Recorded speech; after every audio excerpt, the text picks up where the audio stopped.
On le retrouve comme chaque semaine puisque l'on suit la progression dans cette première mondiale qu'il nous propose, le passage du nord-ouest à la rame. C'est évidemment Charles Edrich. Bonjour Charles. Oui, bonjour. Ça commence à sentir bon là, parce que cette semaine vous avez progressé de manière plus facile que la semaine dernière.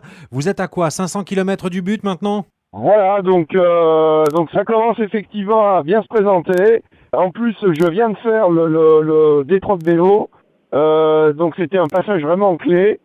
20 km entre des falaises magnifiques, mais entre des falaises avec des courants extrêmement forts. J'ai même été pris, on peut dire, dans un torrent en pleine mer. J'étais à plus de 18 km/h avec le bateau qui partait en toupie. Totalement impossible de le maîtriser avec les avirons. Et je continue à remonter un petit peu nord avant de partir ouest pour l'arrivée. Donc. Et c'est quand même étonnant ce torrent comme ça en pleine mer. Alors en fait, c'est des passages entre deux énormes îles qui sont grandes comme la Belgique. Et c'est à la fois des courants de marée et des courants généraux. Ça va dans un sens et dans l'autre. C'est impossible à voir un petit peu ce qui se passe. Mais par moments, ça monte à 10 nœuds, donc c'est absolument énorme. Et c'est du délire. Bon là, j'ai eu un peu, je peux le dire, j'ai eu de la réussite. Parce que j'ai été attrapé par le courant le plus fort. C'était un véritable toboggan dans le bon sens. Et ça m'a sorti, ça m'a éjecté, on peut dire, du détroit de vélo. Et en plus de ça, donc il y avait deux bras. Il y avait un bras qui partait avec carrément dans un torrent. Bon là, il y avait réellement danger avec le bateau. Et j'ai été sorti du bon côté où c'est parti, disons, comme sur un toboggan, mais il y avait des tourbillons, donc le bateau tournait en toupie, mais sans qu'il y ait, on va dire, de mouvement de terrain, de mer, dans le cas présent, trop violent. Donc.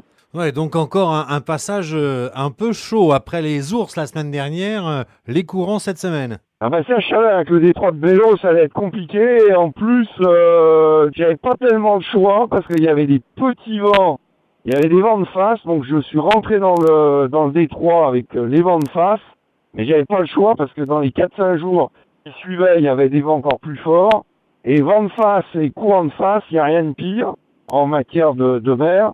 Et pour donner une idée, je suis resté 36 heures, les avirons quasiment à la main, pour faire 20 km. Par moment, j'étais à moins d'un kilomètre heure, en vitesse instantanée, donc c'est quasiment dérisoire, le long des falaises. Et je me suis accroché 2 ou 3 fois avec un bout à la falaise, en attendant que la renverse des courants me permette de continuer à avancer. Donc. Bien, eh ben écoutez, ça a encore été un passage mouvementé, mais là les conditions sont relativement bonnes, ça va vous permettre de bien progresser dans les jours à venir. Alors, elles sont même bonnes. Hein. Bon, après, la météo, faut être prudent. Hein, c'est pas d'une fiabilité extraordinaire. Mais là, en principe, j'ai 3 ou 4 jours qui se présentent on ne peut mieux. Donc, il faut que j'avance le plus vite possible. Donc on se rappelle la semaine prochaine et vous aurez bien avancé, du moins on le souhaite pour vous Charles. C'est super. Merci beaucoup. Et à la semaine prochaine. À la semaine prochaine.